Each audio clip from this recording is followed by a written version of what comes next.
Hello everybody, welcome back to the Games Gone Quick Hotfix. This is How to Train a Speedrunner. We've got a great show for you tonight. Before we get into it, just a few quick reminders. Frost Fatale 2023 prize submissions are open right now. You can go to gamesdonequick.com for more information, or you can use exclamation prizes in Twitch chat to submit your prizes. As well, Unapologetically Black and Fast is coming up on February 11th and 12th. Celebrate Black Excellence in Speedrunning coming up next month. Use exclamation UBAF in Twitch chat for more information. With all that said, I will hand it over to Pippi in the top hat, and she can explain what game we're playing tonight. Hello. How are you doing? It's been a long week, but I'm doing better now. It has been. Okay. Well, I hope to contribute to some of the chill tonight. We have a lovely little indie game for you. This is Signs of the Sojourner. If anybody hasn't heard of it, which I'm assuming most people haven't, it's a little bit of a niche title. This is a lovely little indie deck builder. It has a couple of elements from like visual novels thrown in, so it's a nice little mix of chill music, chill art, and very stressful card games. So I hope you're ready. So the way that this game works essentially is that instead of having to mash through text for conversations like it's a true visual novel, every time we enter into a conversation, we're going to play a hand of a card game. And this is a cooperative card game. We're working with the AI, and if we succeed in the card game, we will have had a successful conversation. Oh my goodness, look at us being a basic human being for 5 whole minutes. If we are less than successful in the conversation, then unfortunately we have just succeeded in being horribly awkward. Good job. And sometimes that's actually what we wanted. So there's a little bit of social manipulation going on. We're going to get to do some fun stuff, but often it's good to succeed in conversations. You know, that's how you make friends. That's how you get what you want in life often, is by being a competent human. But as I said, this is going to be working with the AI. Nobody wins these conversations. We win together or we lose together. And also, unlike most deck builders, we're actually going to be continuing to change our deck constantly, which is one of the things that makes this a really interesting speedrun and have a lot of really interesting tech, that we don't just kind of hope for the perfect RNG and the perfect card at the earliest possible moment to build the perfect deck. We constantly have to be changing our deck so that it is perfect for the next conversation. And then after we are in that conversation, don't get comfortable, because we're gonna have to change it for the next conversation. And we're gonna keep going and keep going and keep going until we get exactly what we want out of the situation. And this is not any percent. Any percent is a little bit of a meme. Any percent, the world record is, I believe, like 12 minutes.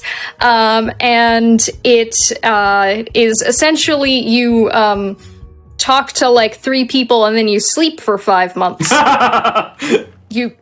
Every single quest in this game is optional. You can fail everything by declining social interaction. But to make it a little bit more interesting, this is going to be Caravaneer percent. So our goals with Caravaneer percent are to stay with the caravan and travel around the entire map every month, and to save our hometown. And both of those goals sound super nebulous, but they're going to be a lot more sensical once we get into it. So I believe that is all of our advanced information. Did that all make sense? Are you ready for the test? I'm as ready as I'll ever be. Okay, perfect. That's what I like to hear. So with a 3, a 2, a 1, let's do it. So we have a nice little tutorial here to start us off. The tutorial is very scripted. So it's just going to start teaching us how to make chains of shapes. We have a chain here. We need to make a chain of 5 cards. One of them is provided for us. And we're going to match shapes. Do you know how to match shapes? I've played set once or twice, so I think I can... Okay, perfect. Well, our characters right now are children, so, Okay. you know, I'm sure they're very proficient at circle. But each of these shapes is actually supposed to be representative flavorfully of a different sort of form of rhetoric. So currently, our deck is how we speak, and we speak like people from Bartow, which is our tiny little town. And in Bartow, people speak with circles, which means you're being empathetic and observant, and triangles, which means you're being logical and diplomatic, and nothing else. There's definitely not more shapes coming later. That's not foreshadowing. Don't worry about it. But so if we're matching shapes, hey, so we have 5 cards in hand. What one do you want to play? There's so many options. You know, I'm a fan of number 4. Number 4, this is a pretty good card, you know? Definitely different from numbers 1 through 3 and 5. Yeah. Look there. We made a match. And so did Elias, our childhood best friend. We matched circle to circle. He matched triangle to triangle. And, oh gosh, we gotta do it again. What card do you want to play? I think you gotta go 1 on this one. Yeah, definitely the correct choice. And just like that, we have completed our first segment of conversation. As you may have saw at the top, it got rid of one of those little white squares. If we get rid of all of them, we have successfully completed the conversation. Now, what happens if we mismatch? Well, unfortunately, that's impossible right now, but this also is definitely not foreshadowing. Nothing I'm ever saying is foreshadowing. Definitely not. Elias, you don't have a card to play. Children. Yes. This is all scripted, of course. So Elias did not have a card to play. Actually, it was ideal to play not this one here that we just drew. That's called a double card, where we have the same shape on both sides.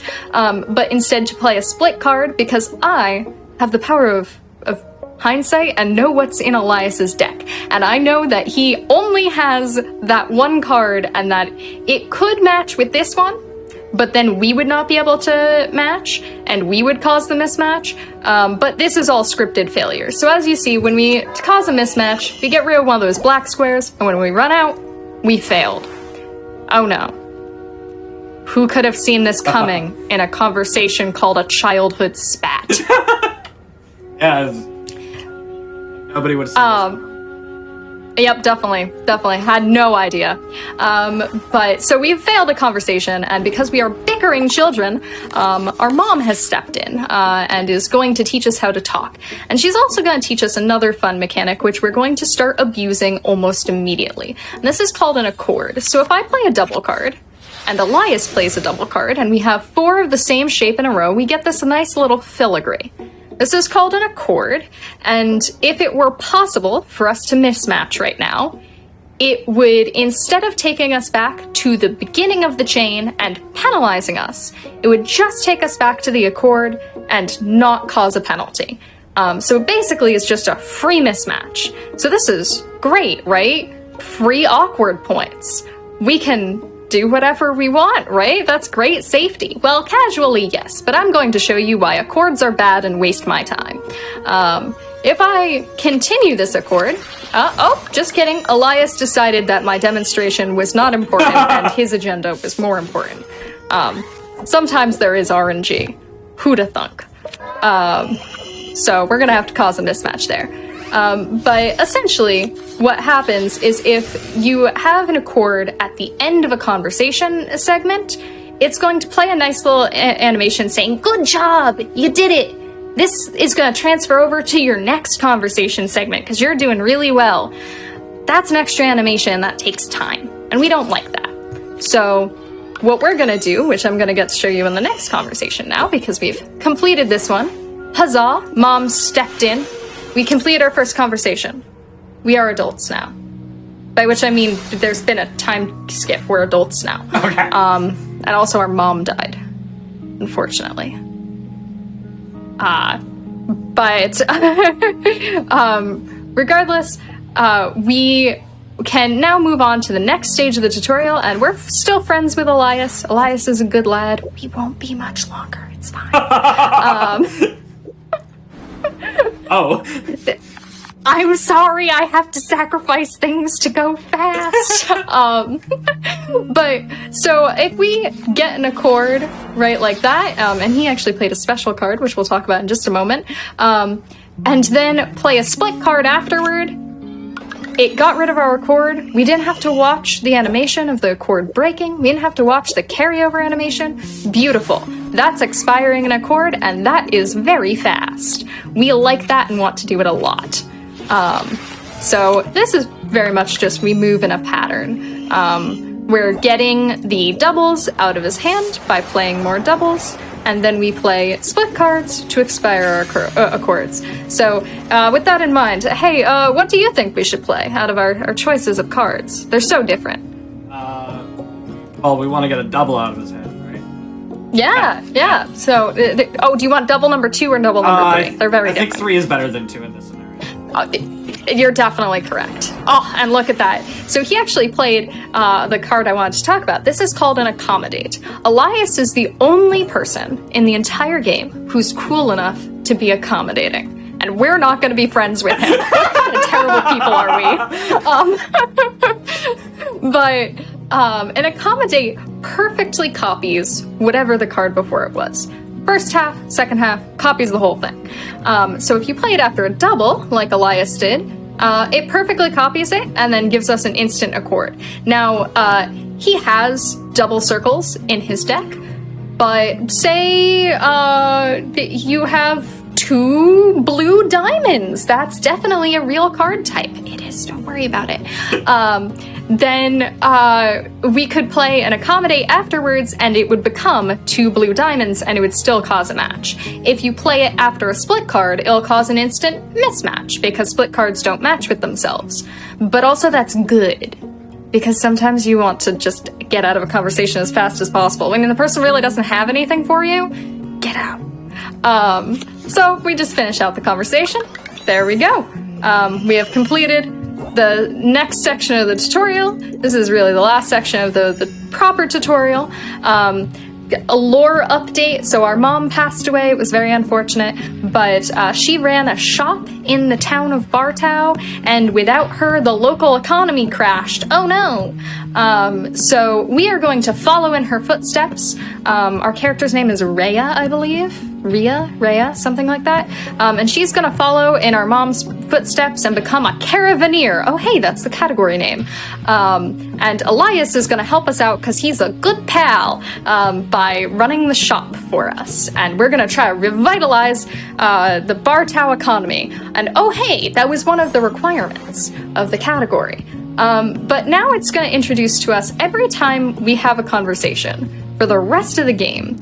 As long as our opponent played 1 card, we're gonna have to pick up something our opponent played and replace something in our deck with that card. So here are our options. Here's what our opponent played. Hey, what card do you want? Any thoughts?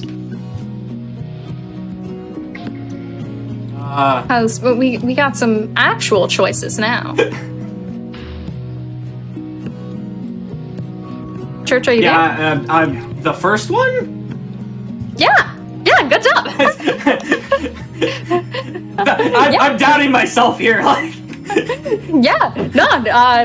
worry. Just I will tell you if there's anything that's a decision that's irrevocably bad.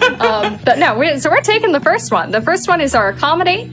We want those because we can't get them anywhere else, and they're kind of useful. So we've picked up our card, we're done talking to Elias, now we're gonna go talk to Nadine and tell Nadine the plan. Nadine is the head of the caravan, and after this first conversation, which is going to be more of the same, more getting stuff out of her hand and then expiring our accords, we are actually going to start having much more fun conversations with Nadine. But this is gonna be the same as before. Double? Wow, we have an accord? No, we don't. Yay! Very fun and unique conversation. They do get a little bit more thinky as the game goes on. But there we go. Oh, and Nadine did not have the card in her hand that I wanted, so we're gonna have to watch an accord animation and feel shame. How do you feel about shame? You know, you get used to it after a while. But all right, here we are. And here's another fun thing, is that when there isn't another segment to worry about in the conversation, this accord doesn't cost us any time because it has nothing to carry over to. Okay. So we don't have to worry about that all the time. So Nadine, in that conversation, gave us a path. We're going to pick up this one because we want things that can respond to green. And we don't need that many things that end in green. So we're just knowing what comes next. I have a route doc for this, don't worry. And she told us about a path, which we're now going to see. Oh my goodness. It's month 5. And there's our calendar. Don't worry about how many days are in a month. Speedrunners can't count. I guess game devs can't either. But it's drawn a path from Bartow to Pachenko because Nadine has told us how to follow the caravan. And remember, one of our goals in this run is to stay with the caravan at all times. So we want to follow the caravan. And actually, I can tell you from that little portrait silhouette that we got good RNG.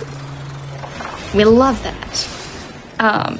There's 3 different characters who can appear here. Isabella is the best option. We love Isabella. She has nice short conversations. She's really easy. She's really friendly. We also have an option to get Tomas. Tomas is very shy. His conversations take a little longer.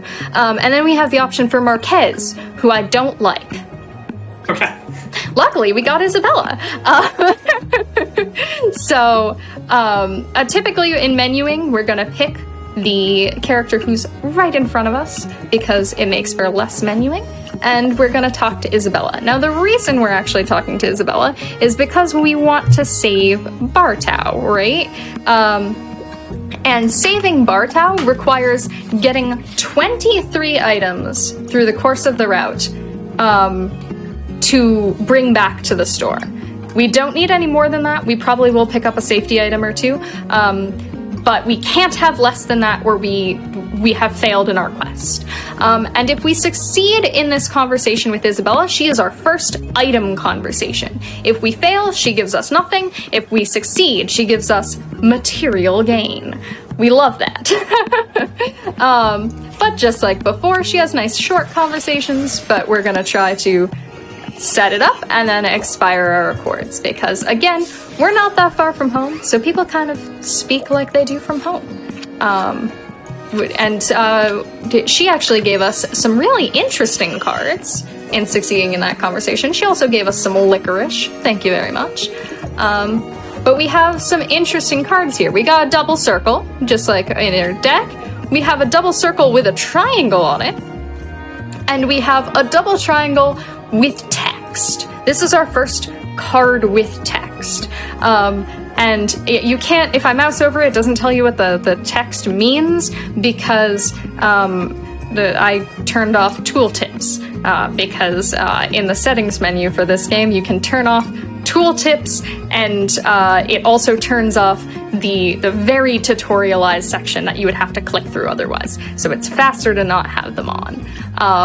But this is called Clarify, and it can be played out of order, which is often really good. However, I have the power of foresight, and I know that we're not gonna need green in our deck for a whole lot longer right now, so I don't really want that one. Maybe we'll see more cards like that later. This one, however, is just both a double circle and a circle triangle, and is a strict upgrade for really any of our cards. So, why not? And all of this, by the way, has gotten to the point where these conversations are purely RNG. I can't predict exactly what's going to happen in any of them. There's one conversation that can kill our run, but just in case, I always have safety saves. We're prepared for anything. But now we're going to talk to Nadine, and we're going to have a fun time. Nadine doesn't care what we say. Really ever anymore. Okay. So So she's gonna tell us how to get to where we're going, and we're gonna go, no. And then we're done with the conversation. And this is a great time save, because if we never let her get a word in edgewise, we haven't seen any cards, and it skips the entirety of having to add a card to your deck. Ooh, that's actually huge. Yeah, we just get to keep our deck the same. We're done. We're moving on. But she also still did tell us how to get to the next location. She just didn't care that we were rude about it. And our good RNG also continues. We're going to Clifton. Clifton, again, has 2 options, or the other place had 3 options. Clifton has 2 options for characters who can appear. This is Alexis. They sell nuts. The other one is Klaus. Klaus is the only romantic option in the entire game. There is an entire category called Be Gay, Do Crimes %, where you run off and you marry Klaus, and you don't interact with any of the other quests in the game. It's a great category, but we're not doing that today, so we don't want to see Klaus. We want to see Alexis. I'm sorry, Klaus, you are my love. But first, this is Ramir. He's right in front of us, so we're going to talk to him. He also is going to just tell us the next place to go on the stop for the caravan. So there we go. He told us how to get to Bucamboro. But also, if we succeed in this conversation, a horrible thing will happen. He will think that we are friends.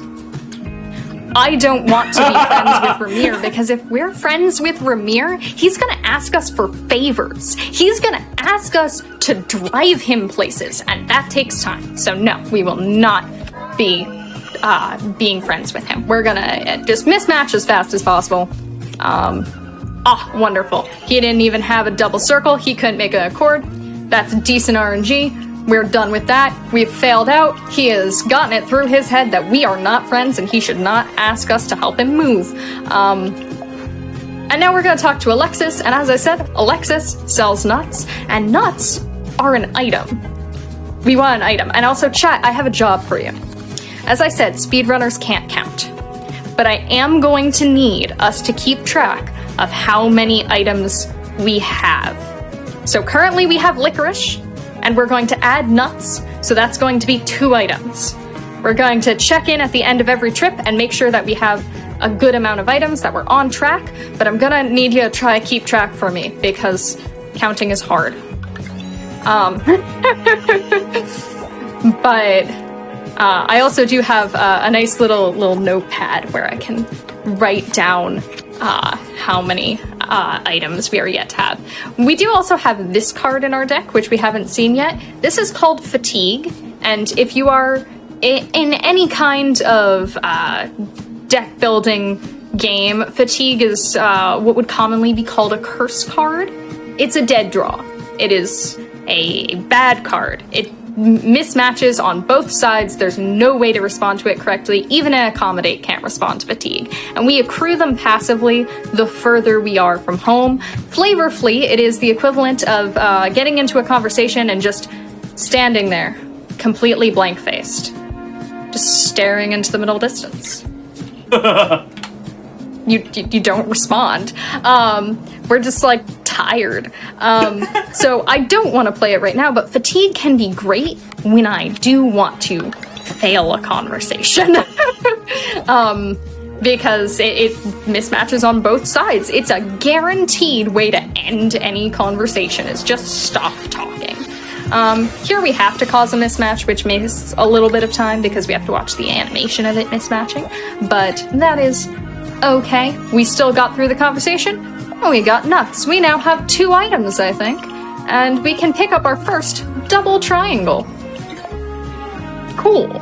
And now it's good for us to have split cards at the beginning when we can focus on expiring accords and really optimizing to go through every conversation as fast as possible.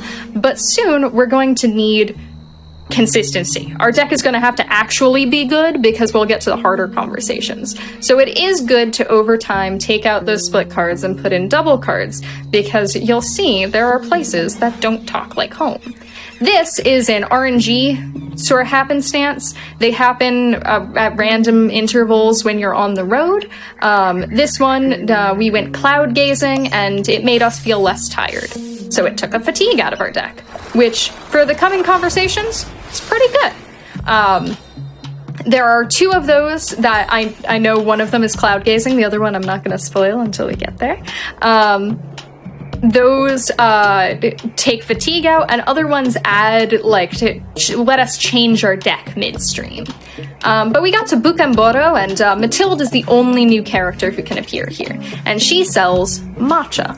So once again, she sells something. We want stuff. We're gonna succeed in conversation for material gain. But this conversation, we do actually want to keep playing double circles because we're trying to... Oh, and she's not cooperating. Thank you, Mathilde. But we're trying to manipulate her into playing a card that we want. So we're looking for a very specific card, and we're gonna try to make sure that she plays it. And she didn't. Interesting. She doesn't often just say no. But what we were looking for is she has the possibility to have a card called a Reconsider, which again is a card with text. We're just going to switch something with itself, keep our deck the exact same. And a Reconsider allows us to reshuffle our hand. Just pitch the whole thing, get a new one. Which is very good when you have more fatigue in your deck. Oh, by the way, we're talking to Nadine. What do you want to say? No. No! Very good! Nope. No. Fast as possible. Be gone. Be gone, Nadine. We don't care. Just tell me my information and then we're leaving. But here we go. We're going to the next location, which is Aldhurst. And oh hey, those shapes are different. It's almost like mentioning blue diamonds was foreshadowing. So now we're far enough from home that people don't talk like they do at home anymore. They talk with these blue diamonds, which means they're being creative and industrious. So we're going to talk to Salem. There are a couple of options here. Two of them are about the same, and the third one is bad. Salem is one of the ones who's about the same. This is a dude who sells kimchi. Cool. We'd like some kimchi. But now, if I play something that only has a triangle at the end, he cannot respond. But he sells kimchi, which is, if I'm correct, a thing, and we want things. We have a quota of things to make. So we want to continually play cards that end in circles in the hope that he continues to play cards we can respond to. But we also do at some point want him to play one of that new shape, because we're going to start setting up for something that's a bit of an AI manip. Oh, perfect. He's cooperated. We had the accord though, so we don't even get... Oh, now we have to take penalty for it. That's okay. Penalties are resources that are meant to be spent. And additionally, as we get further in the game, we're gonna have to mess with that more and more. And sometimes, say I failed that conversation, RNG just wasn't going in my favor, I could still get the card I wanted from it, and then I'd just have to pick up an extra item later on. This is why counting is very important. But he gave us a big jar of kimchi, and we're gonna pick up this shiny new thing. Very exciting. And then we're gonna talk to Nadine, and Nadine wants to have a longer conversation, but hey, what do you think we're gonna say? No. Yeah, that's right, big ol' no. We're just gonna say it a couple times in a row so she really gets it through her head. Nope. Nope, nope, nope. We said no. Okay, what do you have to say for that? No. Good job. Good no. Oh, perfect, no. Thank you for all your valuable input. But she importantly told us how to get home, which is important. We cannot finish the full caravan route through the first month. The game still gives you credit for having stayed with the caravan the whole time, because the caravan went over here to Old Moray, and we can't get there because we got sent home because we're too new and spunky or something like that. I don't know. I don't know how old we're supposed to be. I thought we were like 18 or something, but apparently, you know, that's too young to be a full carabiner, but 18 and 1 month, that's old enough. It's a very hard line cutoff. But we're gonna, again, start setting up for that AI manip that I was talking about earlier by taking this extra conversation with the stranger. The stranger is a conversation that the game really doesn't want you to have. If, I wish I'd clicked on it and showed you, but if you click on his little profile, it says, maybe don't talk to him, he looks like he doesn't want to be bothered. And we talked to him anyway. So there's no way we can succeed. He only speaks with squares and triangles, and we've never even seen somebody say a square before. So we're completely out of our element. And he needs 3 successes and only allows for 2 mismatches. So, you know, if you're gonna fail fast. We're just gonna stare into the middle distance. Always an option. Always an option. But what we want him to do is, right like that, play a card. We're going to take that card. And we're going to put it in our deck somewhere, not overriding our other one. We're also going to talk to Elias here. 1, because Elias actually has an item for us. And 2, because if I hit unpack, which is this button that ends the month, it's actually going to force me to go talk to Elias, and that causes animations saying, hey, you didn't talk to Elias. He's your friend. And that's slow. So we're gonna, of our own accord, talk to Elias. But that doesn't mean we have to actually succeed in talking to Elias. We just have to put in the effort. We don't actually have to do anything. Yeah, he just wanted a phone call or something. We didn't say we had to actually talk during said phone call. Yeah. So, but because Elias is chill, he's really understanding, he knows that we're going through a lot, and even though this conversation went absolutely abysmally, he's going to give me these really cute homemade bar towel keychains that we can sell in the store. Everybody loves tchotchkes. So he also gave us a locket or something, I don't know, there's a whole plot about finding out who my mom really was. Yeah. That's the only important part, right? So we're going to say, okay, we got the thing. And we're going to keep our deck the same because we're going through the same motions. And we're going to unpack for the month. Unpacking for the month ends the month. We can no longer visit the map without moving to the next month. And also gets rid of all of our fatigue and lets us see how many items we had. So chat, how have you been at counting items? Did you get 5? Because I think that's 5. I'm going to write down the number 5.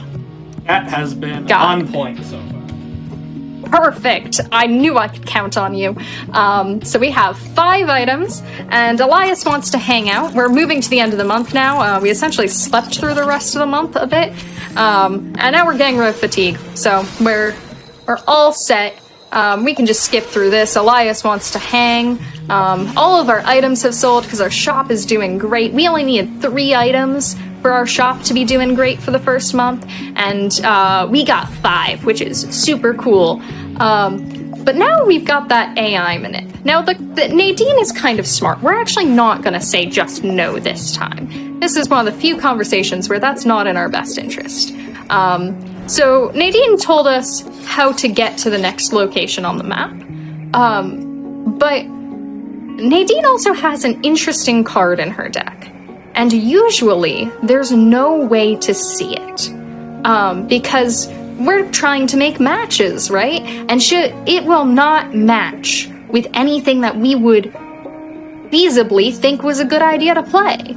But if I cause an accord, I said cause an accord, so that I don't have to worry about getting a strike, and then play a card that ends in a diamond, we can find out if it's in her hand. And we really hope that it is. It makes it way easier when it is. And there we go. She's played a card unlike any we've ever seen, and because we have an accommodate, we don't even take a penalty afterwards. And we just finish out the conversation. Wonderful. We've succeeded in this conversation that had some weird words that we never had heard before, but we said them anyway. And now we would like to pick that up and put it in our deck. The reason why we would like to copy this manner of speech that she has is that we're going to talk to somebody who you're going to see where we're going on the map. Right there in Old Moray. Oh, first of all, it's a new month. It is month 4, because months count down for some reason. We have a nice calendar. Right here is a place called Old Moray. And this is the choke point of the run. This is where RNG can decide to be nice, or can decide to be mean. And in Old Moray, you get stopped by a customs agent. And the customs agent only speaks with diamonds and squares. And if we fail that conversation, we get turned away from Old Moray. We just get kicked out, get sent home, and we can't follow the caravan anymore, which is the thing that we want to do. So we want our deck to be as perfect as possible for when we get there. And if we get there and RNG just says a big ol' no, that's what safety saves are for. But in a run, that kind of kills your run. We got another one of these nice little extra things. Ooh, and we got a single-use accord, which is actually a really nice thing to have. We're just gonna slap it on something and put it right there. It can be really good safety during the goal fight if we can hold on to it, because as the name implies, once we use it once, it's gone and that card is normal again. You use it, then you lose it, I guess. But now we're back talking to Isabella, and hey, we liked talking to Isabella, right? Talking to Isabella is great. She gives us licorice, because she's a nice lady. So we're just gonna continue on with our good old pattern of expiring accords where we can. Oh, there was a better play there. Oopsies. Sometimes you make decisions fast and you make the wrong one. It happens all the time. That's called time loss. But we're just gonna finish out the conversation, nice and easy, and she's gonna give us an item. Don't you love items? Items are good, I hear. What? Yeah, they're great. This time, none of these cards are really great for us. I guess we'll take that one, sure. Again, we know what's coming next now. Once we get... Oh, hey, there's Marquez. I don't like her. Once we get to Aldhurst, green triangles are out of the running. And once we get to Ramina, that's... remains the case. So right now I'm trying to make sure that no card in my deck by the time I get to Aldhurst is green, is only green. Now we've gotten to Clifton and I'm actually going to talk to nobody because again I have the power of knowing what is happening in the plot, and Alexis just got robbed by some girl named Klaus, and if we talk to them they're gonna send us on... Ooh, very nice. We get to go cloud gazing and get rid of fatigue. That's actually really good RNG for prepping for Old Moray. So if we talk to Alexis there, they don't have any items for us because their entire inventory was just stolen, and they're gonna send us on like a fetch quest to go find Klaus and like make her pay or something. But we don't actually care about that. There we gotta reconsider. It's not in the ideal colors, but it doesn't matter too much at this point.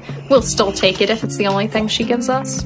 And again, that's just going to, as you might have noticed on her side, it shuffles away her entire hand and gives a brand new one. Oh, and she gave it to us in orange as well. She's just making up for last time. She felt bad. You know? Yeah. But, so since Alexis got robbed and wants to send us on this fetch quest, by the way, matcha. More matcha. And that is a thing. So, add that to the tally. We're on, what, 2 items this trip and 7 in total? Yeah. Numbers. Yeah. But since we're going into the no more green territory, we want to be taking green out of our deck. And we like having that reconsider because if we draw a hand that's like all fatigue, we can get rid of it, and it'll cost us some mismatches if we're in an area that doesn't like that color, but it'll cost us less mismatches than just having a hand that's full of fatigue. But now we're back here, and we're going to start taking almost every conversation possible, because once we get to Old Moray, they're not going to want orange circles at all, and oh no, orange circles is like the majority of our deck. So we want to get rid of all of those. So unfortunately we have to do a mismatch there. And we're gonna have to have another one because we do not have anything that works with that at this moment. But now you can see the power of shuffling away our hand, because we had 3 things there that Salem would not like for us, and getting rid of them is good. I'm gonna actually try to transition back to the new colors, because we do want to make sure that we're picking up things that don't have any orange on them. And in general, doubles are better than split cards, because, oh, we got more kimchi. That's a thing. Because if you have a split card, it's really only useful in the most, like, standard sense if you are in an area that speaks with both of those colors. If you have a double, it just needs to speak with one. By the way, this is Totsuto. He's a pickle man. He's a pickle man. Really likes pickles.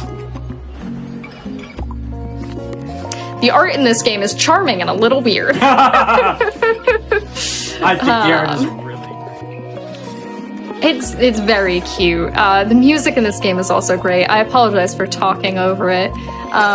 But he actually played a new type of card with text there that's called an elaborate.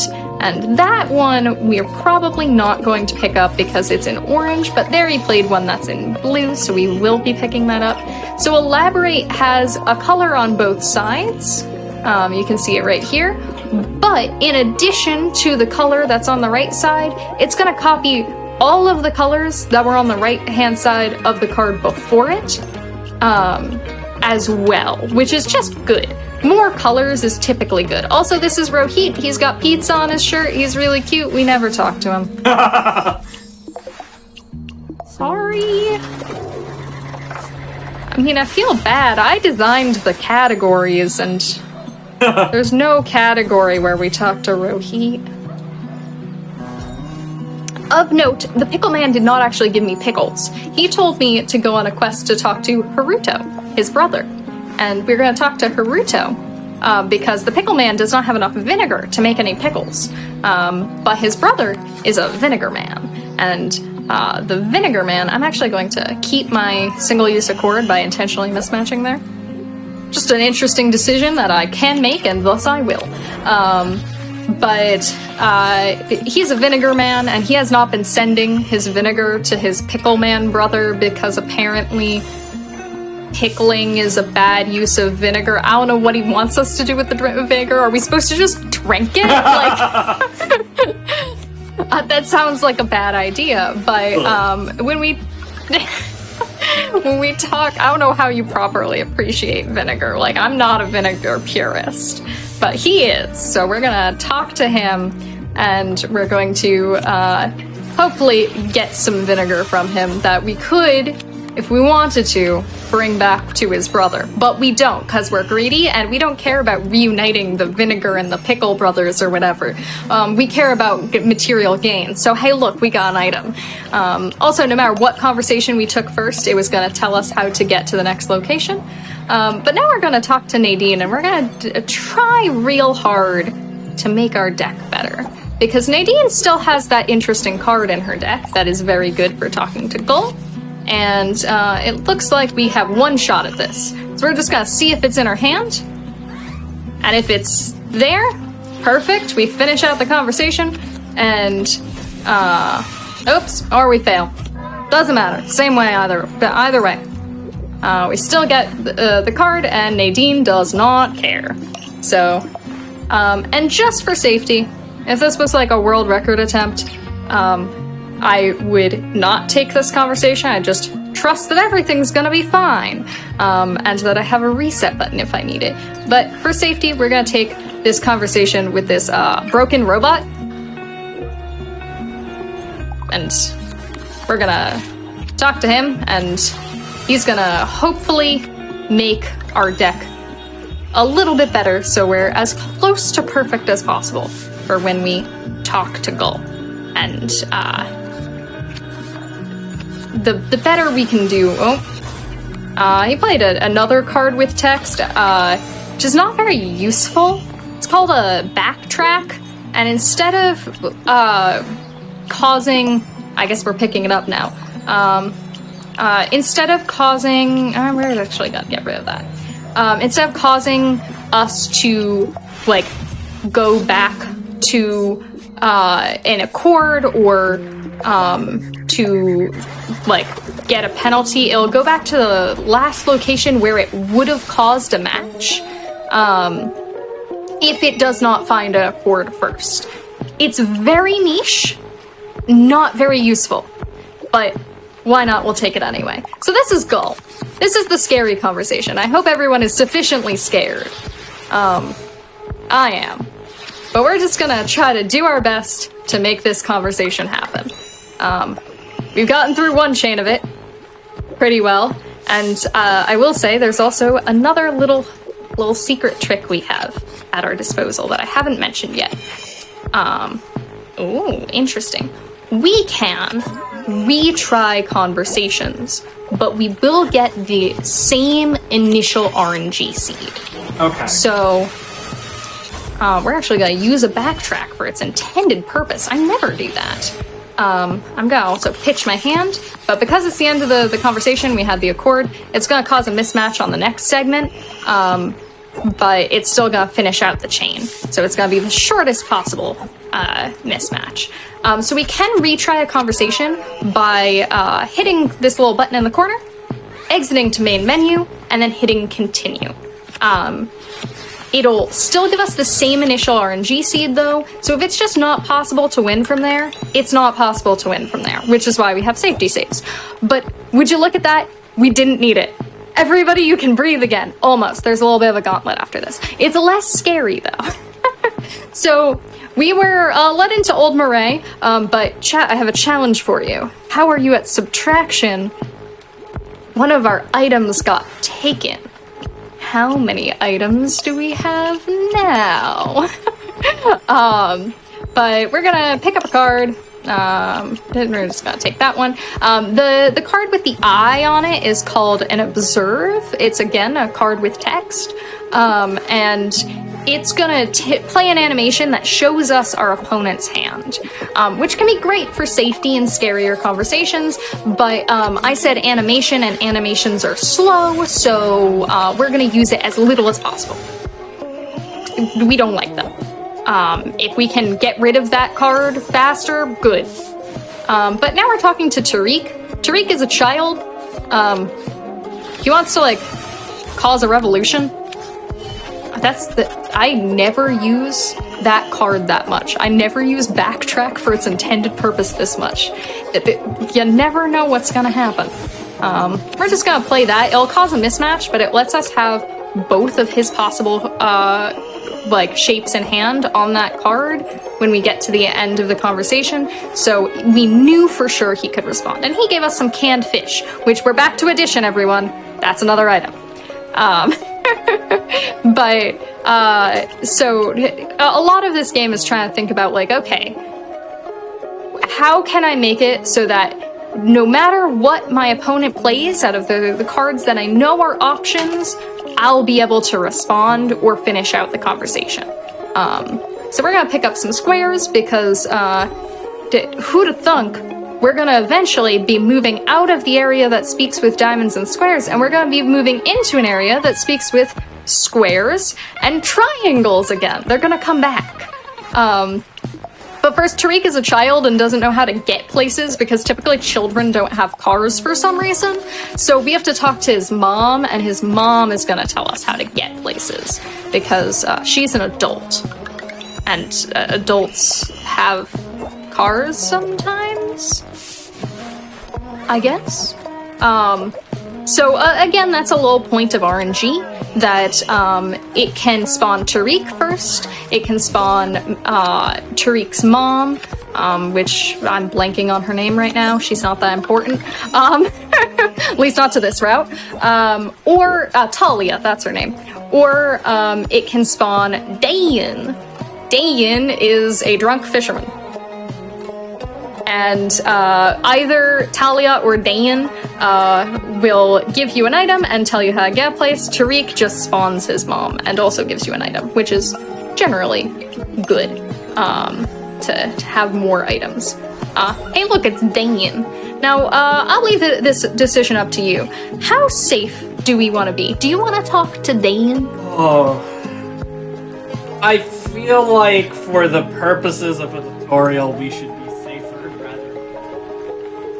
That seems like a good rationale. You can see why I like pronouncing his name Dan. Yes. I don't know, how else would you pronounce D-E-I-O-N? If you know how to pronounce that name, please tell me, because I've been playing this game for like 2 years now, and I have no idea how to pronounce that.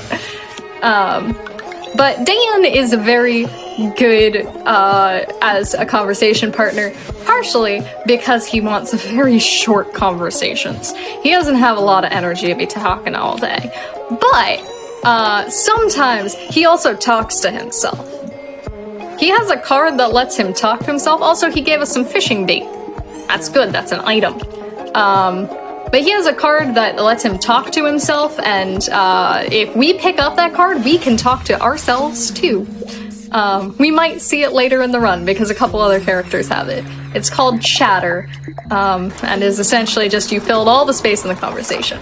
But huzzah, we talked to Talia. We get to go on to our next location, which is To Train A Canals. We're gonna talk to Lars. Lars, we need to succeed in a portion of this conversation so that he'll tell us how to get to the next area. It's not usually too bad, but I think that should already be enough, if I remember correctly. Oh, no, maybe we have to succeed in the whole conversation with Lars? It depends on who spawns here, how much of the conversation you have to succeed in. And again, Oh, interesting. Okay, so,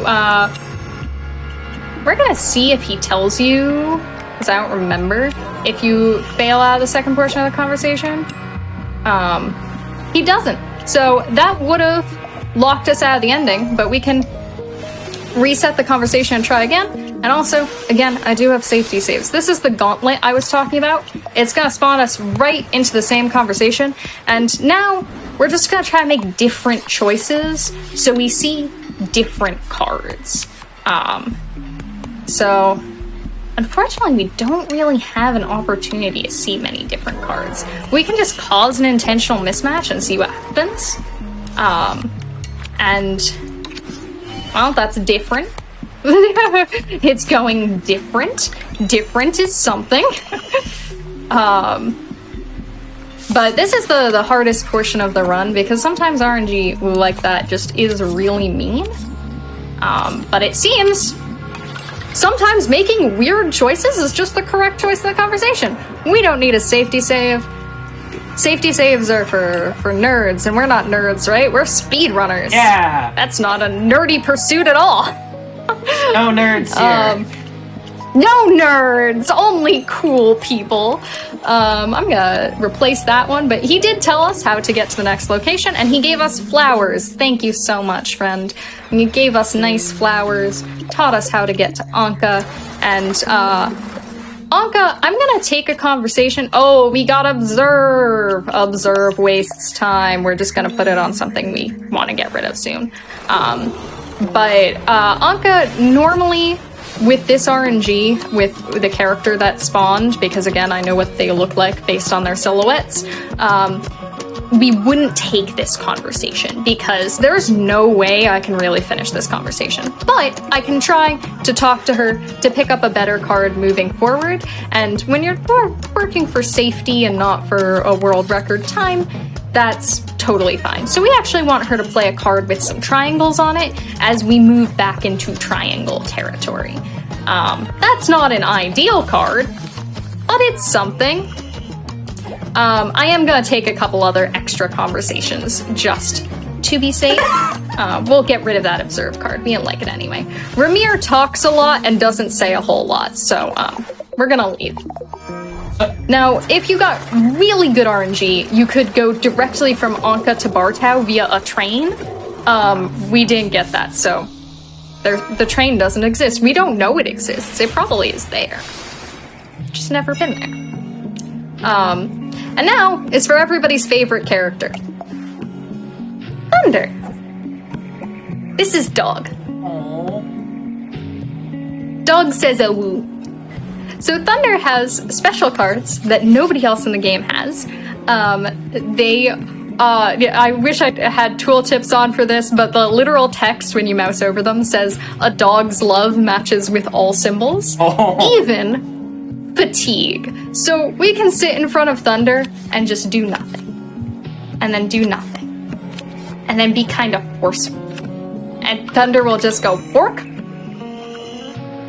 And now he lives in our truck, and we have a dog. This game is good because it has dogs.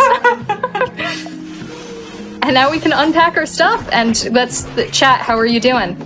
Did you get that we have 7 items, and that 7 plus 5 is 12? How'd they do?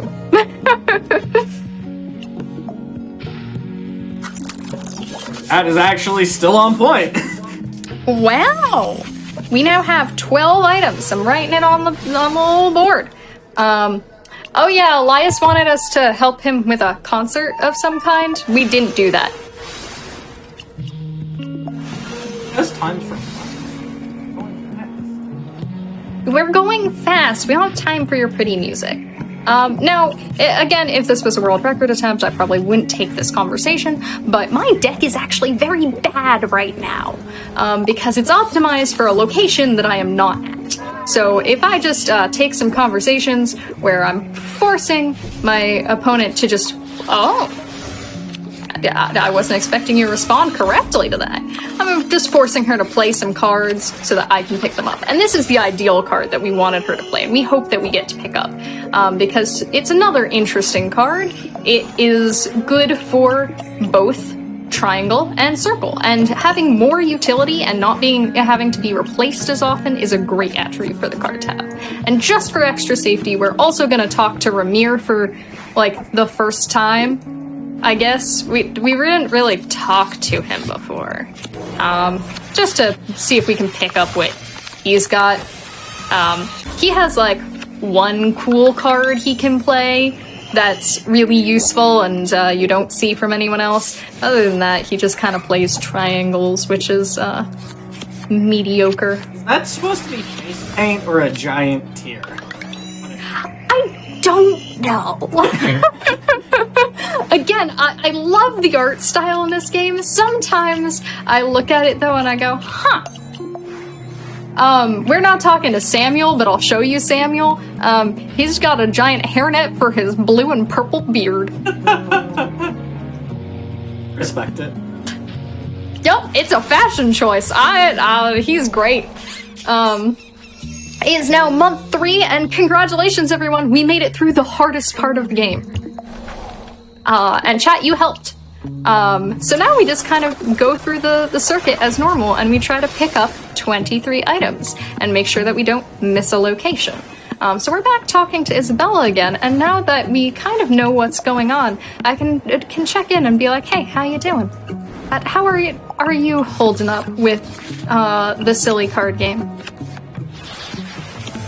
Is everything making sense? Everything is making sense. I don't know if anybody in chat has. I'm following along pretty well. That being said, awesome. I do play a lot of deck builders, so maybe that's experience. Yeah, this is a very interesting deck builder, but it does have some sort of things that it pulls from other deck builders. It's definitely the kind of decision making you'd expect from a deck builder, which is kind of fun. That it's this quirky, interesting game, but like if you've done like Magic the Gathering or Dominion or something like that, by the way, we got more licorice, that's an item, then it very quickly sort of turns into, oh, I've made these types of decisions before, and you very quickly sort of pick up on the types of decisions that you need to make. We're going back to Clifton because the caravan's going there, but also this time we're going to actually talk to Alexis again. And this is why I say that talking to Alexis first, we also can talk to Dog. Chat, before I talk to Alexis, make your decisions. Do you want extra dog conversations? They're optional, but they're fun. they're just talking to the dog. But so Alexis does not have nuts anymore. Their nuts are gone. They got stolen. But now they are selling crickets, and they are so unbelievably excited about selling crickets that even if we do not take part in this conversation, we cannot touch Alexis's mood. Alexis is so excited that they're just gonna give us crickets anyway. Assuming we wanted crickets. But that's an item. Crickets are a thing. So, they actually gave us nuts, but, like, I don't know why they technically have nuts. It doesn't make a lot of sense, but regardless, we get the item for free. We don't actually have to succeed in that conversation. Succeeding in that conversation does nothing for us. So, what did chat have to say? Do they want to talk to the dog? Doggo. It's the consensus. Doggo it is, and I'll tell you... Go ahead. Yes. I will tell you a fun little secret. The dog gives us items later, and is in fact the fastest way to receive items in the game. The dog is in the route. This conversation with the dog is not. We're just talking to our dog. Also, if you use an accommodate on the dog, you bork back. The dog says bork bork, and you say bork bork bork, and the dog goes, yes. But talking to Thunder at any time takes fatigue out of our deck, which is generally a pretty good thing, so it's okay to take extra conversations with Doggo, even if slow. And in a casual playthrough, conversations with Doggo are a godsend. We got Backtrack to put on one of our cards. Cool. But the dog does, in certain locations, give us an item when we talk to them. This is Miriam. There's a whole emotional plot line with Miriam. We don't care. We're gonna talk to Mathilde and do not engage. Mathilde and Miriam are friends. We still don't care. Do you really care about the best friend of the lady who serves you matcha at a cafe? Yeah. She's just some old lady. We don't care. She also will give us an item if we complete her conversation, but as I said, we're just trying to get 23 items by the end of the game, and we're already at 12, and Miriam's conversations are difficult and long, which, Mathilde's faster, and also gives us more reconsiders, and we like those. We don't need to talk to Nadine. The dog cannot give us an item there, unfortunately, but I will be sure to tell you when the dog can give us an item. So, we gained matcha, which is, of course, a thing. We have gained, by my count, 3 things this cycle. I believe that's correct. So, yeah, chat can prove me wrong. Here, we only want to talk to the Pickle Man. If we talk to anybody else, they will give us the longest road on the map, which is like a 10-second animation of a line existing. Oh no. We don't care about that. And as you can see, it's kind of harder to expire accords when, you know, we're this far into the game and the conversations get harder. But it is always nice when it just happens to work out that way. So I don't really try for it quite as much as I do at the beginning. I'm more focused on consistency at this point. But we still do love it when it happens. Some free time save. Of course, it's always faster to have to wait a few seconds than redo an entire conversation, so we do have to value consistency. Hey, look, we got pickles. Pickles are an excellent item, and by an excellent item, I mean they are a thing. We don't care what they are. That's Aurora. Aurora's rude. She's like really anti-people coming to live in her town. It's like really rude. This game is very like, it has some deep like political lore and stuff to it. So like, there's so much to delve into, and also we're sticking with the caravan the entire time.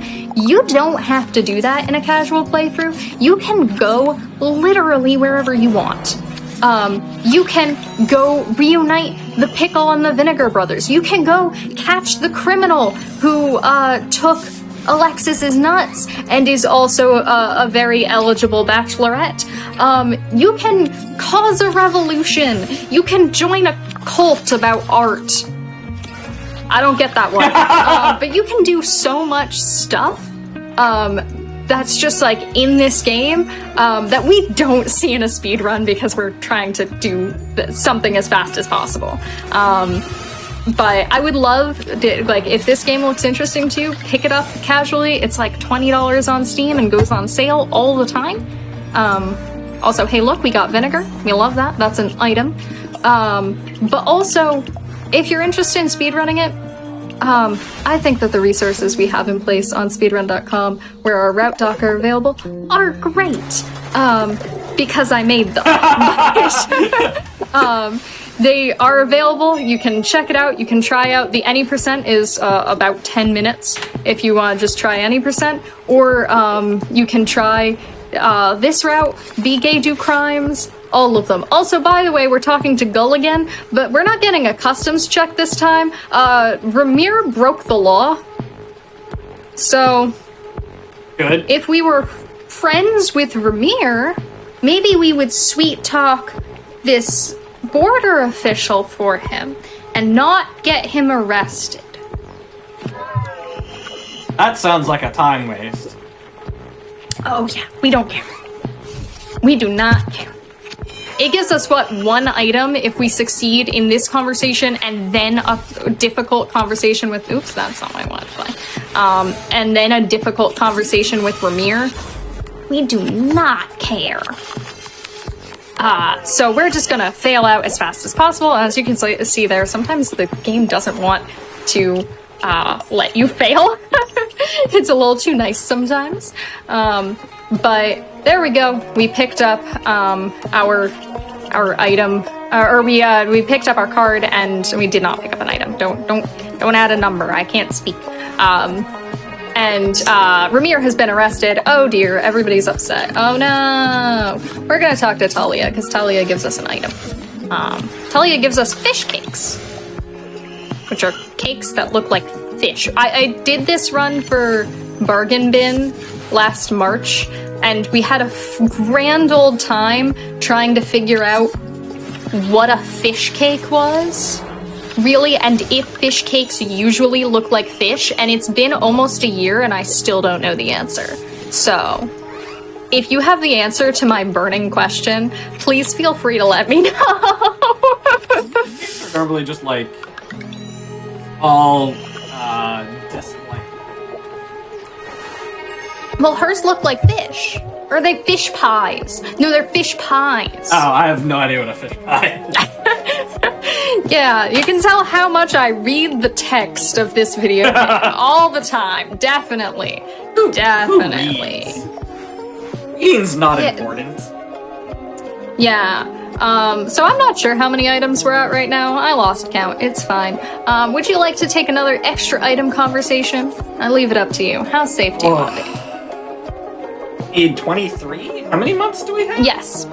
We have 5 months, and after 2 months, we're at 12 items. There is 1 month where we will only get 3 items. We can force it to get more, but by the route, we only get 3 items. We're at 18. We're fine.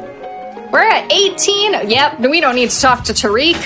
And we definitely don't want to talk to Dayan, because Dayan will no longer give us items. He'll actually just tell us how to get to the Wave Dancer, which is a boat that has a crazy woman on it. Like, this woman is mentally unstable and, like, tells us nonsense. Also, we're not gonna talk to Lars. We're also not gonna talk to Erat here. Erat's the new character here. Erat is also, like, a weird character who just shows up in various places and, always has a new job and pretends that he knows what he's doing and never does. So that ends our caravan route. We're gonna head back. I don't know how also we get over here and then we run out of days in the month, so we teleport home.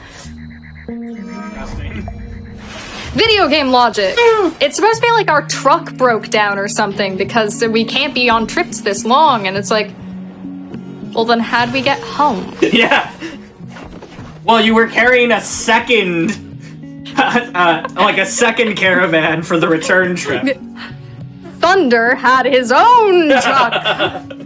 It was dog-sized, but we all managed to squeeze in real close. So, good job. We had, that is 6 items. Chat can count. Thank you very much. We do have 18 items currently. That's very nice. That's right where we want to be, honestly. And a little bit safer than most world record attempts, you know, because this is definitely a world record attempt, right? Oh, absolutely. Elias also works at a cafe now and is very uninterested in hearing our nonsense and us talk about our magical journeys because we've ignored him this entire game. Oopsies! So this month is called the Cataclysm. There's been a very large earthquake, and it has basically turbocharged all of the problems in the world. Elias is very upset, and we're gonna see if we can get him to play a card. Sometimes he wants to play it, and it's a little bit safe to have one, and sometimes he doesn't. But essentially, the new thing that's been introduced, because we have our 4 main shapes, and then dog. Dog is a very important shape. Oh man, I don't want to get rid of my single-use cord right now. It's fine. There it is. That's the new shape. I guess we're getting rid of my single-use cord anyway. That's called distress. And it's sort of like, if we're talking about these shapes being types of rhetoric, distress is people sharing grief. And kind of the sort of ludonarrative connection is that anybody who's had something bad happen, no matter where they're from, can give us distress. Can have distress in their deck. And so having it is a pretty safe bet because we're gonna see a lot of distressed people. Our dog is also distressed. He doesn't give us anything at this point, but here you go, chat. Let's talk to the dog. He's very scared. A big earthquake just happened. Chat, can you comfort my dog? Let's try borking back at him. Oh, that perked him up. Oh, he's sad again. What if we're empathetic to his borking? We're very forceful now. Don't be upset, dog. Oh, he's happy now. Okay. that conversation literally gives you nothing because we don't have fatigue in our deck, but it's very cute. So, since we're having a chill run. All right. So we're gonna go to Pachenko, and this is our oh, we get our single-use cord back. Very nice. This is our month that will only give us 3 items. Now, 3 plus 18 is 21, which we only have to get to 23, so that's pretty good. So we're gonna talk to Isabella, and Isabella's like, hey, there's an art cult happening. There's a cult, but for art. Oh, interesting. We might actually fail this conversation. I have to take an extra one at some point. That's okay. I can retry the conversation, I guess. We'll retry it once. Why not? As you can see, our deck's not great right now. Normally, Isabella's pretty understanding, but sometimes it doesn't work out, and that's fine. We adapt. Let's try playing this first.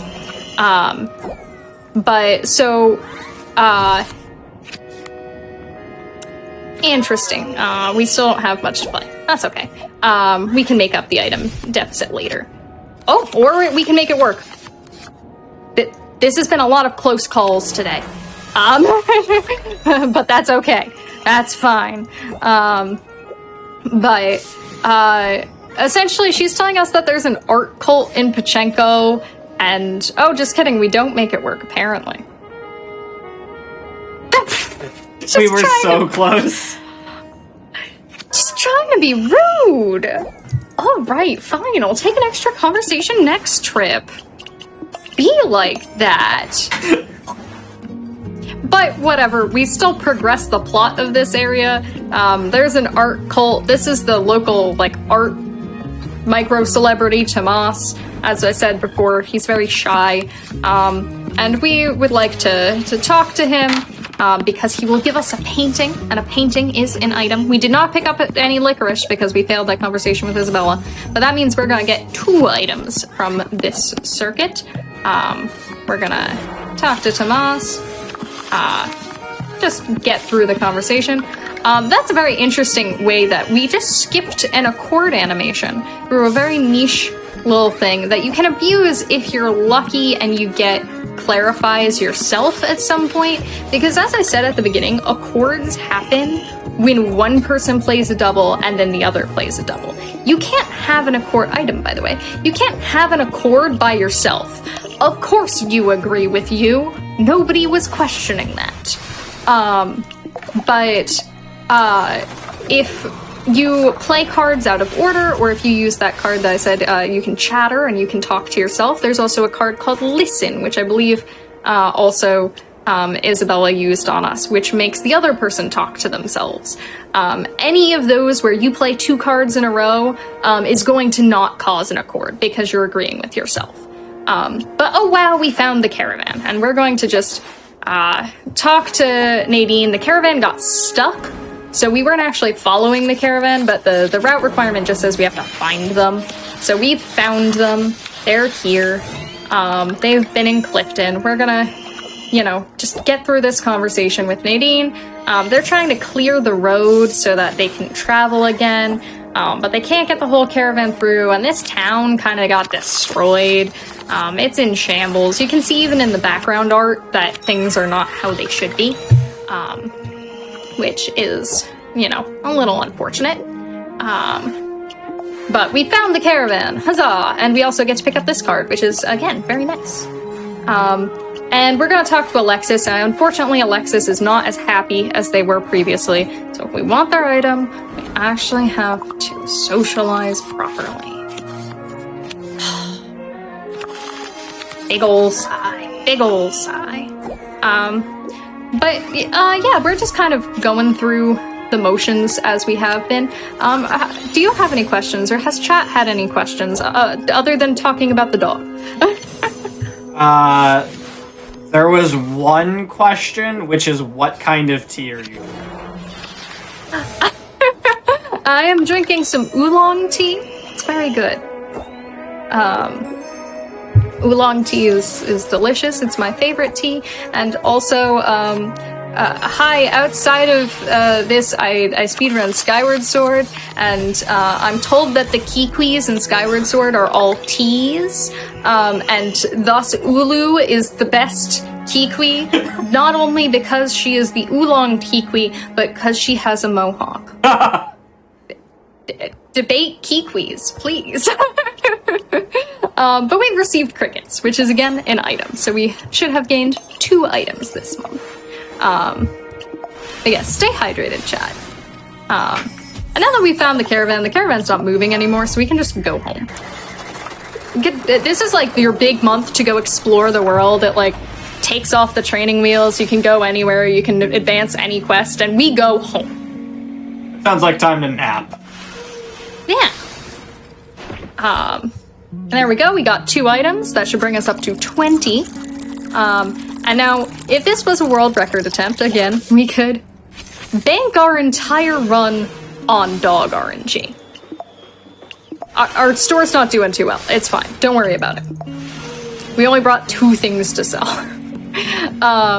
But we're not gonna do that because, we're gonna be good and safe. We're not going to trust Thunder to win the entire game for us, but we will still get an item from Thunder if we can. But here's Nadine. We're just gonna finish through the conversation successfully because it's sometimes faster than failing, since she only needs 1 success, but she needs 2 failures. And she can give us some good cards. But now the world is a little bit more back on track. But we have to deal with all the aftershocks of the very bad thing that happened. Aftershocks, maybe literally, it was an earthquake. But it's our last trip! Oh no! So we're gonna go to Pachenko, and we're gonna talk to Isabella. And thankfully, because of how the routing works out, I swear this wasn't intentional, we do actually side with Isabella and Tomas, and not the art cult. And thus, just by happenstance, we have sent Tomas off to another town. He has moved, and Pachenko is no longer ruled by the iron grip of art cultists. You're saying a lot of things, and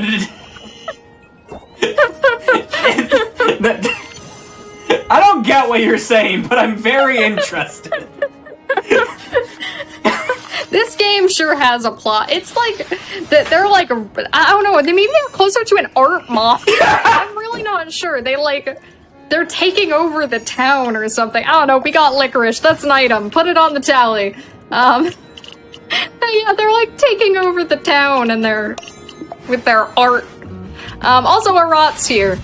I don't know what job he has. He's not good at it, whatever it is. We're gonna go to Clifton, and we are going to, as a safety conversation, talk to Tomas. Tomas has moved to Clifton, and Clifton itself is not doing that great, but Tomas is doing wonderful. Tomas is flourishing because he's no longer being controlled by the artists. They're called the Circle, I believe, in the lore. The deep lore of Signs of the Sojourner. They are the Circle. And they're just like all those circles we just played. But we're gonna just have a successful conversation with Tomas, and as you can see, I got to do one of those things where I played a Clarify out of order to sneak away without one of those extra animations, but unfortunately Tomas did not do the same, so we did have to watch one of them. So sad. Oh, we can do it even though it doesn't... Oh! It really doesn't matter, because he couldn't match with us. But he's gonna give us a painting. Very nice. Only one item to go before we meet bare minimum. Also, we never talked to the stranger again. The stranger apparently never really gives you much of him. Oh, here's another card text we have never seen before because it's slow and we don't care. It's called Prepare, and it lets you pick a card very specifically from your deck, like pick what you draw next, and we don't use it.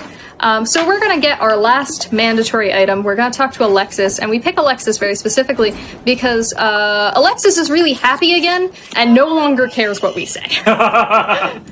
They cared for a little bit in there, but they do not care anymore. So no matter what we do, they're just gonna give us nuts. Thank you. We appreciate items to sell. Oh, they know they gave us crickets. I don't know. The plot. I don't pretend to know the plot very well. So, also, as you see, Miriam has died. Oh no. It's just an obituary. It's very sad.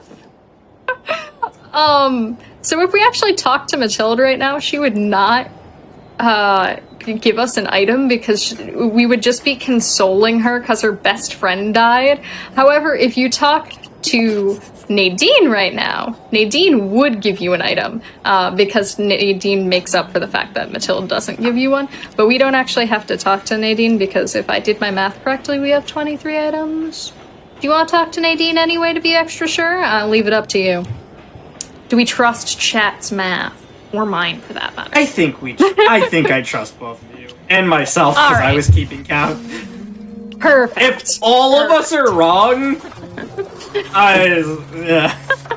If all of us are wrong, it'll just be very sad. But we're now going to Aldhurst, where we are going to talk to no one. Aldhurst is having a problem where Aldhurst was not damaged as much as the surrounding areas, and a ton of people came in as refugees, and people like Aurora are upset about it. So no matter who we talk to in Aldhurst, they're just gonna be upset and not give us things. Also, welcome to Ramina. That robot that was breaking is now dead. It broke in a flood, I think. This whole part of the map is flooded. And so if we talk to Haruto, he will also just be sad. Can you tell that we didn't do a whole ton of the quests? Just a little bit. Old Beret also is in the throes of revolution. They're having a full, overthrowing the king moment over here. So if we talk to Gull, this is our only time where we have the option to talk to Gull. We're not forced to talk to Gull. But if we talk to Gull, she will tell us that she's thinking of changing professions. Great, not an item. Yeah.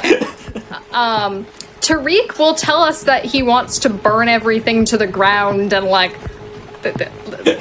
you know, That sounds rule the town or whatever. That sounds like not an item. That sounds like not an item, it's true. That we're here for material gain, right? Right. But so we're gonna go to Senda Canals, and here also got flooded, and also had like the sort of fallout from whatever happened in Old Moray, that whoever owned the pepper farms kind of like it was overthrown from power, and it's now had an uprising of a robot union, and they're like they're workers' rights or something. But that also does not sound like an item. I appreciate the kids' enthusiasm, but maybe after a flood isn't the correct time to burn everything. Yeah, things might be a little soggy. Yeah, you might have waited too long. So now we got to Anka, and as you can see, we can talk to Nadine and Ramir, and both of them will give us sort of like wrap-up lore about the caravan and tell us about our mom and whatever. And we don't actually care about them, we want to talk to our dog. Because this is a city, and we... Oh, he's making my favorite face he can make. Look at that good little... Aww. He's so curious. We're gonna bork at him. Oh, he's curious again. What if we say nothing? What if we're distressed to our dog? Dog, I'm having a rough week. Oh, okay, that's all better now. And as I said, Thunder brings you the fastest items in the game. There's actually up to 2 places where he can do this. He only appeared in one of them this time, which is it's RNG if he appears in one or both. I don't think I've ever seen him appear in neither. But so we took it's either here or Old Moray, and we took the conversation here, and he brings us some nice scrap, which is, again, the fastest item in the game. Because you can literally say anything. You just can spam. But huzzah! We have completed the last go-around of the caravan. This was our last month, so we're going to, let's see what happens. We got a reconsider? I don't care. We're gonna put it on a reconsider. It replaces our other reconsider and becomes a reconsider. Consider that. We're gonna teleport home again because why not? Hey! Oh, there was a deadline for turning in our quest. So we can already tell that we've succeeded in our quest. Good job, chat. You can do math. Because she says, I've spoken with the other members of the caravan and we've reached a decision.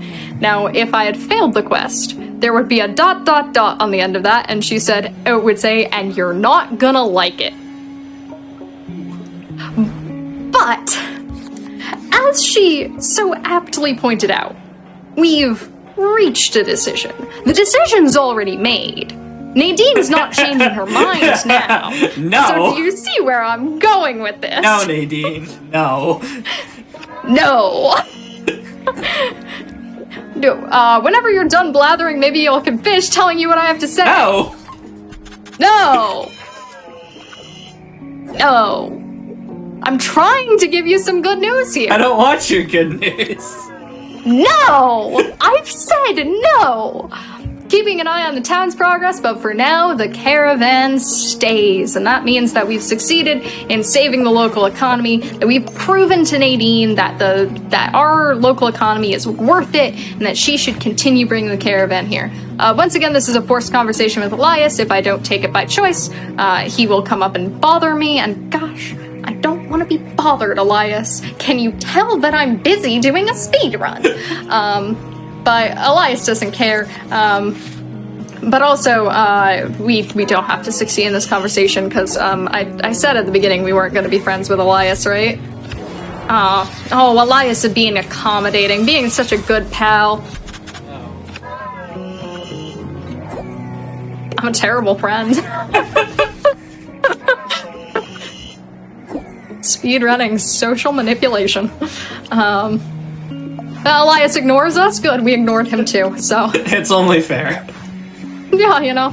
And we're gonna unpack our goods, and it's the end of the last month. We've picked up 4 items, if anybody was still doing math, but it's okay, we don't need to. And now, we have another time skip before we finish out the game. And this is gonna tell us what ending we got. Now, if we had stayed friends with Elias, Elias would be sitting right here planning the improvements to the store with us. We didn't. So we're on our own, and we're planning the improvements to the store, but we saved Bartow, so we're staying here, the caravan's staying here, we're gonna continue on our life, and our store is doing wonderfully, huzzah, and Elias is gonna come on in, at the end here, and it's been a couple years, we haven't talked much because we're not friends, and we're just gonna succeed in this last conversation with him to, you know, check in. If you got, so there are several sort of dynamic endings to this game, where you can get, like, the endings for certain places, such as we got, the siding with Tomas and Isabella and not Marquez ending for Pachenko, where you topple the art mafia and whatever.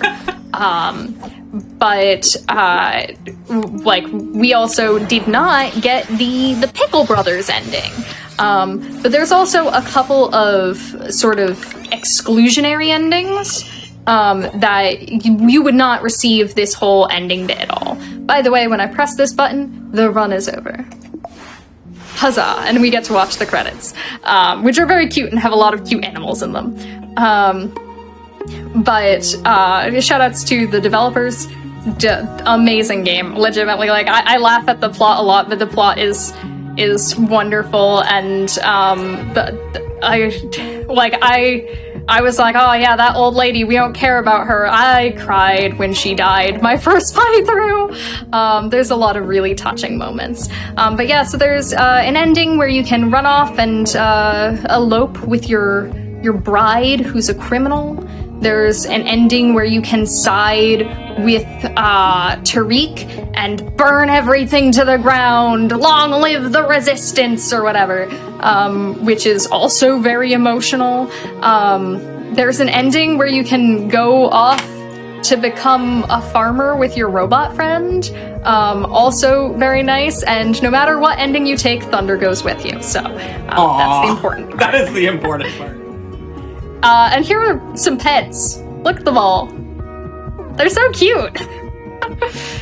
But that is Caravaneer %. And chat, you are all now, I guess, licensed runners. I don't have a license.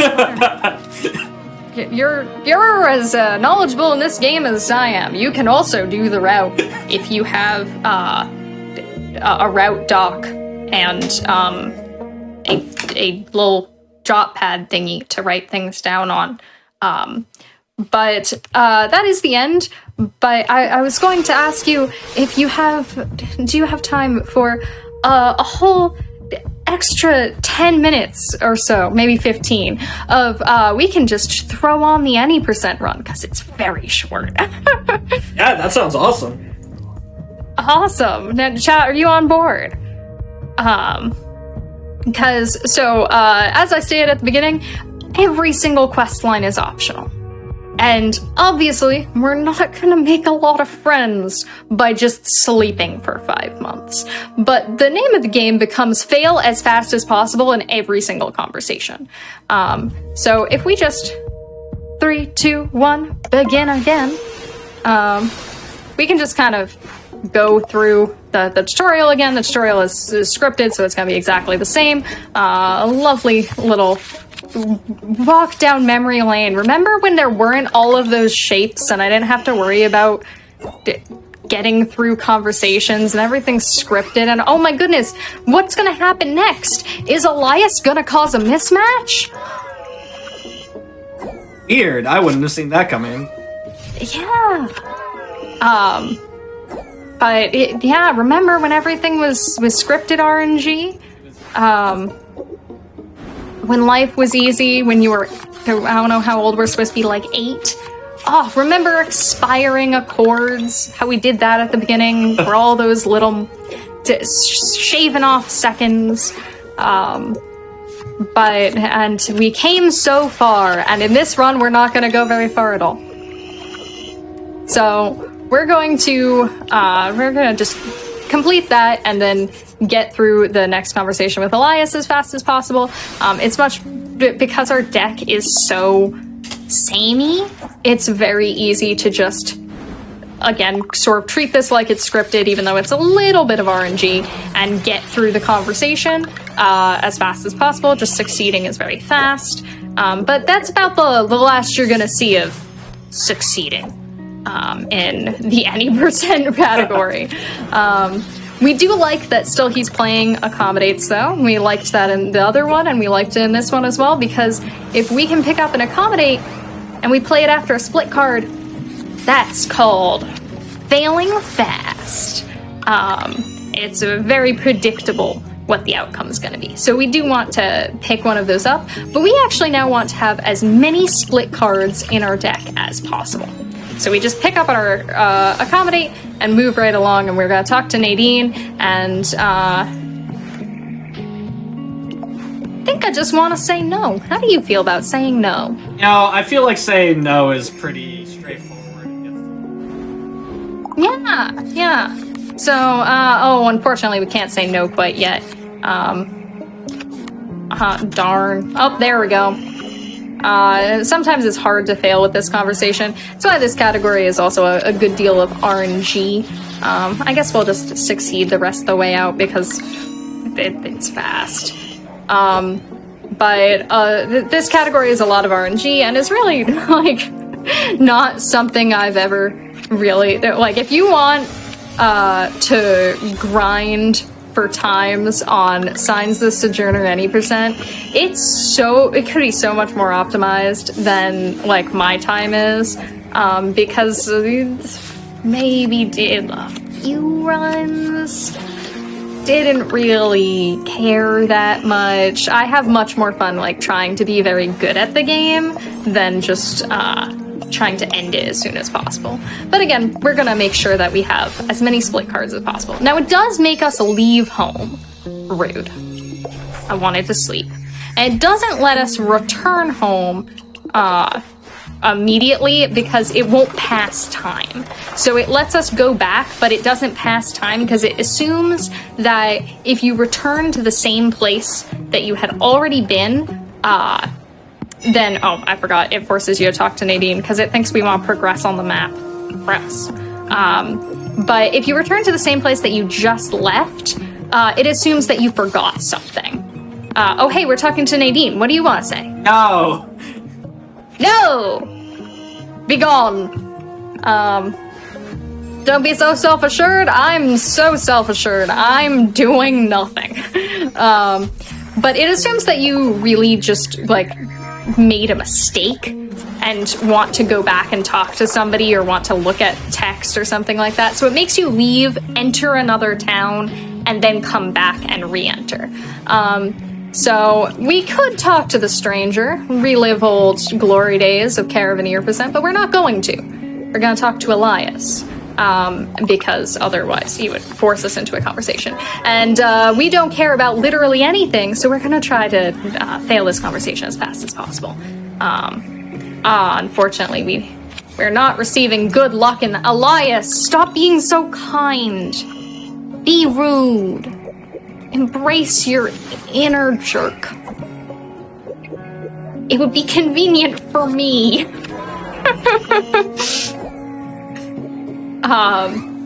So yeah, again, just ruining everything. There we go.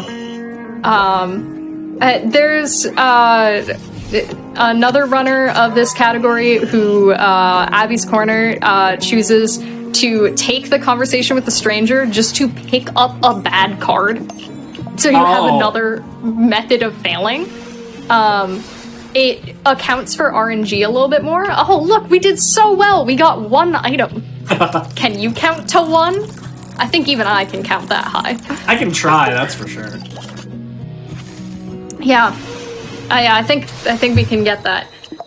No, Elias is still talking to us. So we're gonna leave and continue on our merry way. Oh my goodness, Rohit, we never talk to you. Just never do it. It doesn't force you to have a conversation there because the game does a really good job of, it has a lot of sort of contingency plans. We're just gonna do this for 5 months, by the way. No, we don't want our deck to be better. We don't want our deck to be better. You can give us little RNG events to make our deck better. No, we want our deck to be bad. Video game. But we're just gonna go back and forth a bunch. But the game does a very good job of like not letting you really soft lock yourself. There's always somewhere you can go. Oh, by the way, Thunder is still here, and it's almost impossible to fail a conversation with Thunder, so we will be succeeding in a conversation with Thunder. It doesn't matter how poorly you're doing at the game, you still get a good dog. Good doggo. I appreciate that they forced the dog on me. Like, no, you are getting a dog and you are going to like it. We don't know what you're doing, but have a dog. Wow, we brought back so many items. Can you count to 0? Good. We slept for the rest of the month. Oh yeah, there was a concert or something and nobody showed up. Now, in all my times watching Sesame Street, Count never asked me to count to 0. Really should have. It's a good, useful skill, and it helps with your speed. Yes, month 3. The month where we finished the gauntlet successfully and all of that. Oh, we go to Pachenko. Now we can talk to Tomas. And here you can see some of the different RNG of when you play the game. It gives you different characters at different places and lets you go through like quests at different times, and it's very dynamic and very cute, and it's actually a very well-coded game, but we don't care. Oh wow, Masha, you're also a character we never talk to in any run. Masha gives you flowers if you succeed in a very difficult conversation. I've succeeded in, like, had a deck that was good enough to succeed in her conversations, like, once. Oh wow, Elias is not super interested in all of our travel stories. What travel? Oh no, there's... I walked outside and then I went back inside. I saw a bird! Wow. Elias is very upset now. Oh, very convenient. He's like, what are you talking about, circle, triangle? Upset! And I'm like, circle, triangle. I don't understand the things you're saying.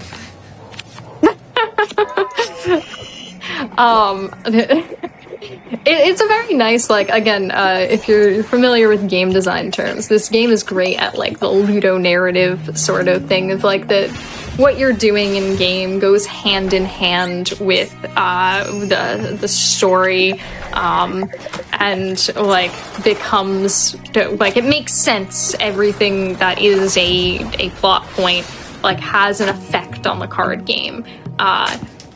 But we don't appreciate that in the any percent run. We just leave and then sleep.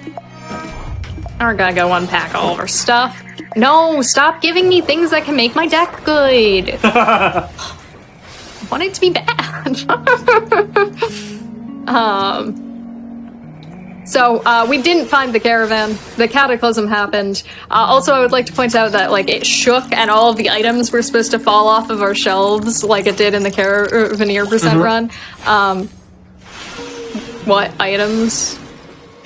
Oh, big surprise, nobody came into the store today. You're not selling anything. Of course no one came in. In order to have a successful business, you kind of need merchandise. Here we have to talk to Nadine, because otherwise she'll actually give us, the conversation is called Surprise Inspection. She will actually surprise us with an inspection. Big surprise. And like it'll force us into the conversation. Oh, look at you, Nadine, being all accommodating and stuff. No.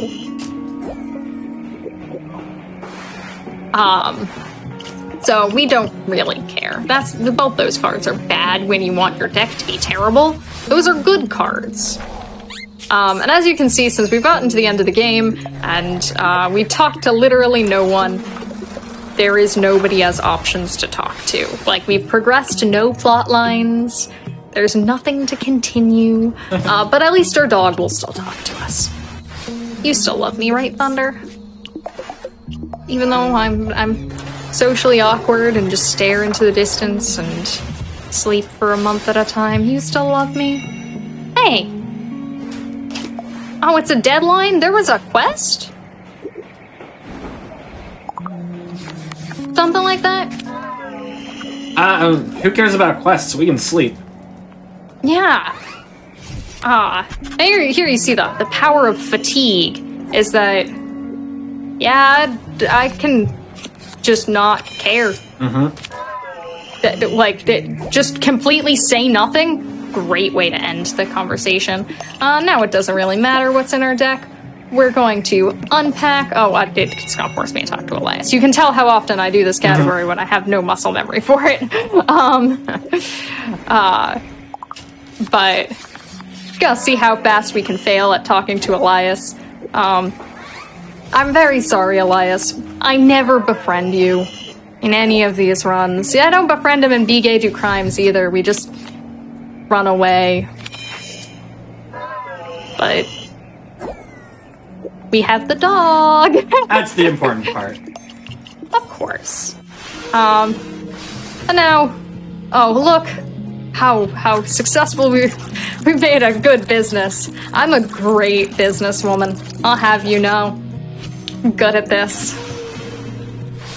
And because we failed at the shop, we were forced to leave Bartow because the town kind of turned into a ghost town, and we've had to move to Pachenko. And it's been years, and we've never talked to Elias since, and he comes in one day and is like, wow, this is what you're doing now?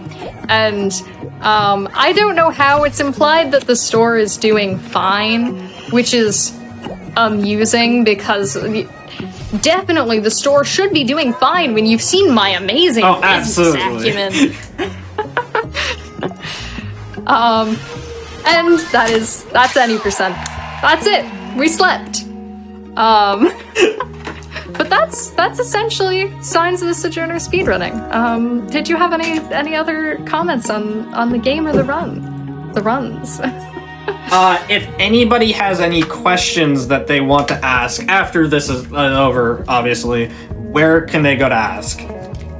Well, you can find me on pretty much anywhere. I'm Pippi in a top hat. I wear tiny top hats. It's an excellent branding choice, not just that I had a collection of tiny top hats that needed a purpose in life. But I'm mostly on twitch.tv/Pippi in a top hat. I typically stream on Mondays and Saturdays. I do this. I do Keep Talking and Nobody Explodes speedruns and challenge runs, which, if you have never played it before, is also a wonderful indie title. It's an asymmetric co-op game where I defuse a bomb and my friends help me not die. I'm very trusting. And I also, as I mentioned earlier, speedrun Skyward Sword. Not to the quality that you saw at AGDQ, most likely, but I'll try my best. I'm trying my best, and someday, maybe, I'll get there. I mean, that's the important part in speedrunning, right? Is trying and having fun. Yeah, and it's a wonderful game. If you loved Skyward Sword when it came out over 10 years ago, oh my gosh, I'm old. then you'll love the speedrun. It's got lots of playing with motion controls, which is always interesting. If you hated the game when it came out over 10 years ago, you'll also love the speedrun because we don't play very much of the game. It looks nothing like casual play. But yes, I'm on Twitch, and I'm always happy to help people get started with signs. I'd also like to give a quick shout out to other. I talked about our other runner for this game, Abby's Corner, but also two lovely individuals who go by Neutronium and Lino, who are helping out with digging through the back end of this game and finding weird other tech, because there is a reroute happening for Caravaneer percent that would make the run a lot less consistent, which is why we did not test it out here, but might improve world record quite a bit. So I'm excited to see where that goes next. And they're doing an amazing job on more comp sci than I can comprehend half the time. But yeah, that's me. Is there anything else to cover? I was looking at chat. I didn't really see any other questions.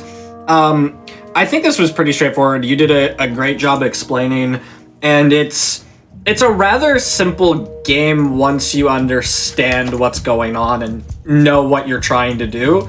So I think that pretty much covers it. Like I said, you did a fantastic job explaining everything. So wasn't a lot of questions to be asked.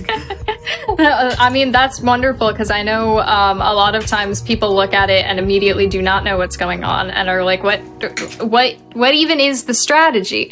But there is a lot of strategy, and one of the reasons why I was very happy to be able to show this off here is that when you look at just like, you know, the any percent world record or the Caravaneer percent world record or whatever it is, you really don't see a lot of the second to second decision making that goes into it. Yeah. And there is a lot of thought, and especially like today, I could take my time and be like, oh, that decision wasn't what I wanted it to be. But when you're doing an actual run, it's a lot of going very fast and making decisions and then living with the consequences of them, which gets lost a lot of times in translation. And so I think this game is an excellent candidate for something like this, and I'm so happy. Thank you so much for having me and giving me a chance to show this off, because you know, I do think this game is excellent, and if you haven't played it casually, like, you definitely should. Yeah, absolutely. Like, so I think the real interesting, I mean, there's a lot of interesting things in this game, like the art cult.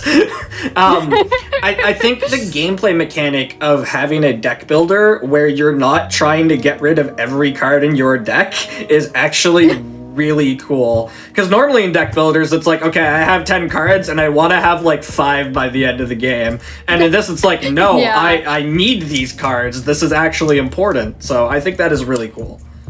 Yeah, having a set deck size that you can't edit, it does make it a really interesting deck builder, that like that sort of element is removed, because like, like, it is very different from a lot of other deck builders, which, you know, makes it for into a very interesting speedrun. And it's really kind of fun and unique to be able to speedrun a deck builder, because a lot of them are like PvP or not nearly like linear enough. It's just like play the card game. But like, it makes it a very interesting and unique run. And as I said at the beginning, I love that it forces you to keep changing your cards. And as you saw, we'd have some cards that sort of are almost always useful and we can sort of leave in our deck and keep them for a long time. But there's always, okay, what of this is disposable? Yeah. What can I throw away immediately? Like, oh gosh, I have to pick something up. What is the worst card in my deck that I can easily get rid of? And like, even though I'm picking up trash, because it forces you to keep changing it. And it really rewards you for playing the game well. and for succeeding and stuff, and also for petting dogs, Yeah, which is the most important part. absolutely. Yeah. If you don't have anything else, I don't have anything else, so. Yeah, thank you again so much for having Signs and me on to talk about it. Yeah, absolutely. It's been a blast. You did a great job. Excellent explaining and everything. And it's a great game, so thank you so much for being on and sharing. It's awesome to be able to have people who are so passionate about their games be able to, come on and share the games with them. And like you said earlier, this is a game that kind of flew under the radar, so it's awesome to be able to, show people that this game exists and have you, show them how great it is. So thank you so much for being on. Yeah, of course. And I hope chat had a fun time counting with me and petting dogs. Thank you so much to them as well. Yeah. I think everybody had a good time with dog petting. That was fantastic. With that being said, that is all of the show we have for tonight. Tomorrow we will be back here at 7 p.m. Eastern. We have What's Faster and Grudge Match. So don't forget to tune in for those, and we'll see you tomorrow. Have a great night, everybody.